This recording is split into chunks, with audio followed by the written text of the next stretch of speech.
राखी पौर्णिमा हा फक्त भावा बहिणींचा सण नाहीये, कारण पुराणात पहिली राखी एका पत्नीने तिच्या पतीला बांधली आहे.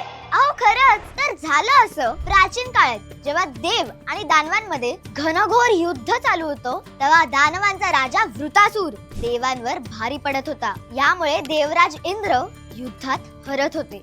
हे सगळं बघून इंद्रांची पत्नी इंद्राणी खूप चिंतित झाली. हिने बृहस्पतींच्या सल्ल्यानुसार श्रावणी पौर्णिमेच्या दिवशी मंत्रोच्चार करून एक रक्षासूत्र तयार केलं आणि इंद्रांच्या मनगटावर बांधलं. हे रक्षासूत्र म्हणजेच पहिली राखी. म्हणजेच या रक्षासूत्रमुळे इंद्राला युद्धात विजय मिळाला आणि त्यांनी वृतासुराचा अंत केला. तेव्हापासून वाईट शक्तींपासून रक्षण आणि विजयासाठी हा धागा बांधण्याची प्रथा सुरू झाली असं मानलं जातं. भविष्य पुराणाच्या उत्तर पूर्व अध्याय 137 मध्ये या कथेचा उल्लेख आहे.